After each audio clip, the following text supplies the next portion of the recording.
Bonjour à tous, ça y est, on y est, c'est le dernier JT d'Auto Plus en direct du Mondial de l'Automobile. Tout de suite, le sommaire.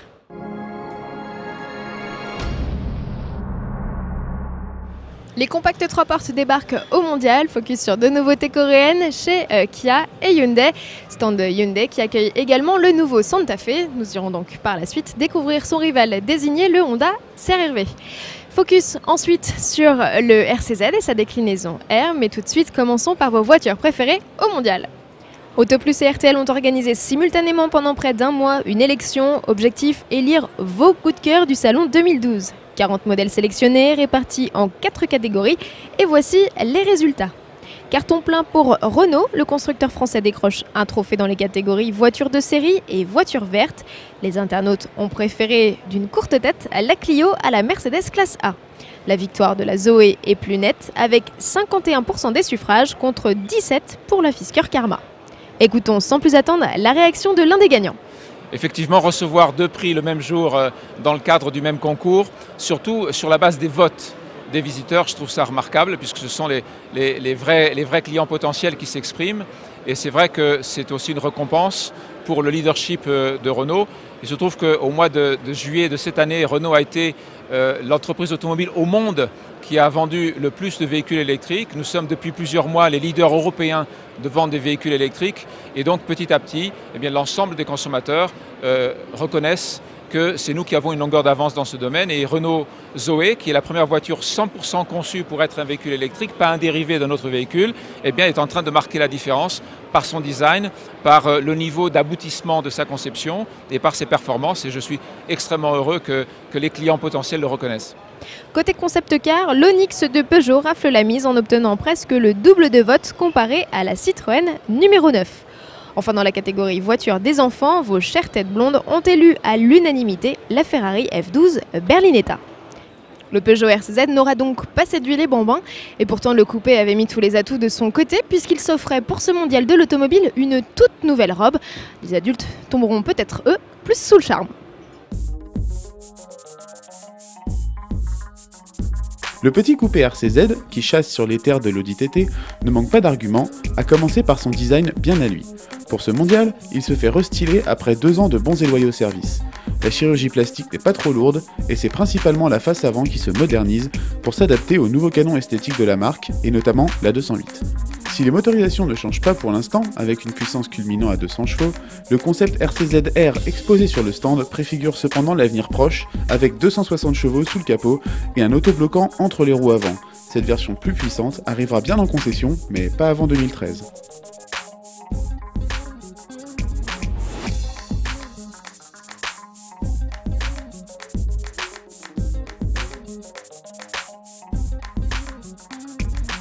« 2013, finalement, ce n'est pas si loin. Remarquez les efforts de ce RCZ-R pour ressembler au concept Onix en revêtant une peinture noire mat ou encore en utilisant du cuivre, notamment sur les arches de toit. On continue notre visite en direction des stands de Hyundai et de Kia à la découverte de compacts 3 portes. Kia et Hyundai présentent simultanément au Mondial de l'Automobile leurs 3 portes sur base respectivement de Ceed et de i30. Cette dernière joue moins la carte de coupé que la Pro Ceed aux lignes résolument dynamiques.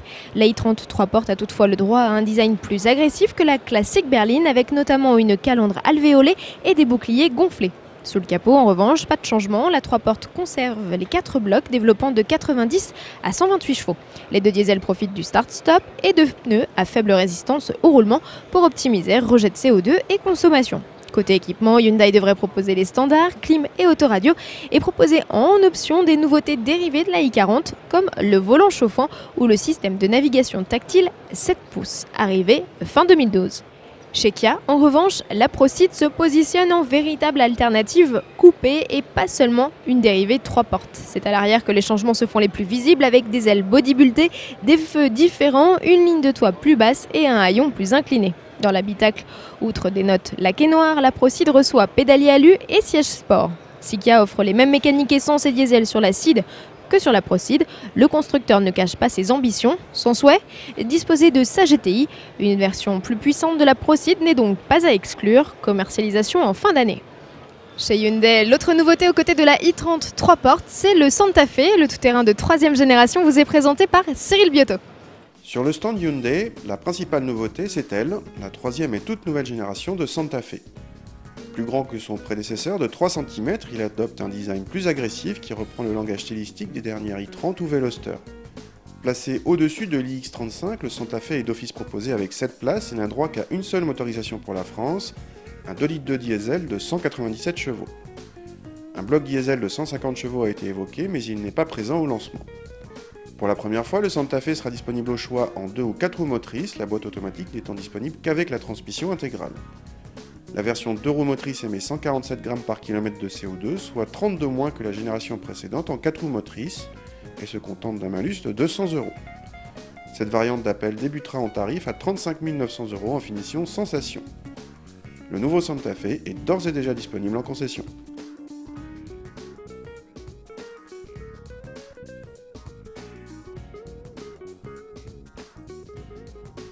Rival désigné du coréen, le nouveau tout-terrain de chez Honda, le CR-V, il vous est présenté par Jean-Philippe Péden. Il sera lancé sur nos routes au mois de novembre prochain. Lui, c'est le nouveau CR-V. Cette 4e génération du crossover Honda paraît plus imposante que sa devancière. Une illusion due à ses lignes arrondies, puisque sur la fiche technique, le japonais se montre légèrement plus court et moins haut. La poupe est particulièrement massive dans l'esprit d'un Volvo XC60 et le volume de coffre augmente pour devenir l'un des meilleurs de la catégorie. Dans l'ensemble, le look est moins baroudeur, plus statutaire. Techniquement, le nouveau CR-V4 offre 2 séries, un système permettant de gérer la réponse du papillon des gaz et la climatisation afin d'abaisser les consommations de carburant. Honda donne le choix entre 2 blocs, l'essence 2 litres iVTEC qui affiche 155 chevaux, soit 5 petits chevaux supplémentaires, et le diesel 2 litres 2 iDTEC de 150 chevaux. Pour la première fois, une version 2 roues motrices est proposée sur la motorisation essence. La fourchette de prix s'étend de 29 900 € à 39 000 €.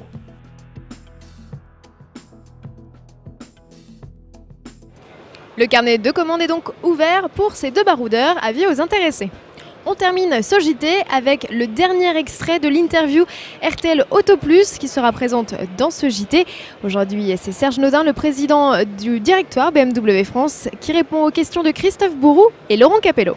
Alors moi je rêve d'une voiture, vous allez me dire si vous allez la faire. Ce monospace là que vous nous préparez, ça va être pour quand d'ailleurs le monospace, quelle année à peu près ? Très bientôt, mais je vous promets qu'il arrivera. Il n'y a pas de date, d'accord. Un an et demi, quelque chose comme ça ? Il va venir. Bon, ok. Est-ce que Il vous plaît ? Ouais, pas mal. Est-ce que vous allez me le faire en version M, en version super sportive, ce monospace ? Est-ce que c'est envisageable ? Écoutez, l'avenir le dira, mais votre question est très pertinente, puisque on parlait tout à l'heure de la série 1, donc on disait des voitures puissantes, donc j'ai parlé de la série 1 qui commençait à la 114i, à 116 chevaux, et un petit peu moins pour le diesel, mais nous avons aussi le fameux 6 cylindres en ligne sur la série 1 avec la 135i, qui fait plus de 250 chevaux. On a le fameux moteur M550D Performance, un diesel aussi unique avec 5 litres 7 qui fait 4 secondes 7 au 100 et des moteurs extraordinaires tout en étant tout à fait raisonnable. Donc sur ce concept de voiture, la première chose qu'il faudra retenir, c'est la modularité. Et nous aurons peut-être d'autres surprises, mais profitez du design, profitez déjà de cette nouveauté aujourd'hui. Eh bien justement, moi je la trouve très séduisante, mais j'ai envie de vous dire, pourquoi vous avez attendu si longtemps, puisque le produit est très bien ? Pourquoi on l'a pas vu plus tôt ? Tout le monde s'est mis à faire des monospaces, des petits monospaces il y a longtemps. Pourquoi vous arrivez que maintenant finalement ? Nous avons étudié le marché et effectivement c'est un secteur qu'on pense qui va se développer. Et nous le lançons en première mondiale en France, puisque c'est la France qui a créé le monospace. C'est la France qui a un potentiel énorme en monospace. C'est peut-être les journalistes français, vous messieurs, qui êtes les mieux à même de juger de la qualité d'un monospace. Donc oui, il y avait une question de design, une question de technologie, et je pense que l'équation que nous avons résolue est excellente. La classe B de Mercedes a chaud aux fesses ? Je ne sais pas du tout de quoi vous voulez parler. Allez, si, quand même, vous allez. Ce qui est clairement visé, c'est la classe B, non ? Je pense que la première des choses, nous voulons garder les gènes de BMW, hein, vraiment notre ADN. Donc, vous vous dites, oh, on a pris du temps. Oui, mais on a pris du temps pour faire quelque chose de beau, d'efficace, de performant et aussi complètement, je dirais, 100% à usage urbain. Hein. Donc vous avez remarqué la ligne, vous avez remarqué aussi les moteurs, l'équilibre, c'est tout cela que l'on va retrouver. Donc chacun a sa personnalité et BMW tient beaucoup à garder la sienne au service des clients.